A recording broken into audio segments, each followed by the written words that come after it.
নমস্কাৰ ফ্ৰেণ্ডসকল, স্বাগতম জনাইছোঁ মোৰ আৰ্টেক আছাম জিনাইন চেনেললৈ। আজি পুনৰ এটা জব আপডেট লৈ আহিলোঁ। সেইটো হৈছে দিল্লী মেট্ৰ' ৰিকুৱাৰমেণ্ট 2025।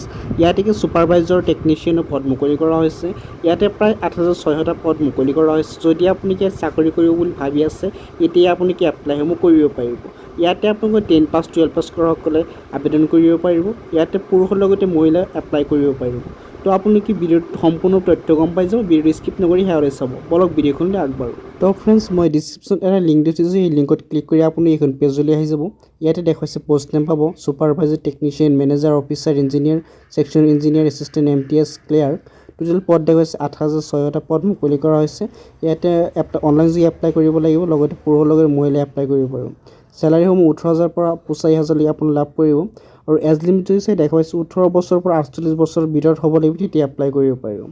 লগতে এপ্লিকেশ্যন যিটো ফিজ লাগে, এইটো সম্পূৰ্ণ ফ্ৰীত আপোনালোকে এপ্লাই কৰিব পাৰিব। তো কোনো ফিজ দিব নালাগে। এডুকেশ্যন কোৱালিফিকেশ্যন হৈছে candidate have pass 10, 12, ITI diploma, graduation in. চৰকাৰী যিসকলে কলেজৰ পৰা ডিপ্ল'মা কৰিছে সিহঁতে এপ্লাইসমূহ কৰিব পাৰিব। লগতে আপোনাৰ কি ডকুমেণ্ট লাগিব দেখুৱাইছে। আধাৰ কাৰ্ড লাগিব, আপোনাৰ 10 পাছ যিটো চাৰ্টিফিকেট লাগিছে, registered mobile number, email ID, passport, signature, caste certificate আৰু কিছুমান ডিটেইলছ আপুনি ইয়াত চাব পাৰিব। তো ইয়াতে এপ্লাই কাৰণে আপুনি কি কৰিব, ইয়াতে এপ্লাই অনলাইন ক্লিক হিয়াৰ অপশ্যন পাব। এই অপশ্যনটো আপুনি ক্লিক কৰি এপ্লাই কৰিব পাৰিব। মই ডিছক্ৰিপশ্যন লিংকটো দিছোঁ, তাৰ পৰা আপুনি এপ্লাই কৰিব পাৰিব। অন্যথা আপুনি এই পেজত আহি এপ্লাই কৰিব পাৰিব। ভিডিঅ'টো ভাল পালে লাইক কৰিব। লগ পাম এনে ভিডিঅ'ত। ধন্যবাদ।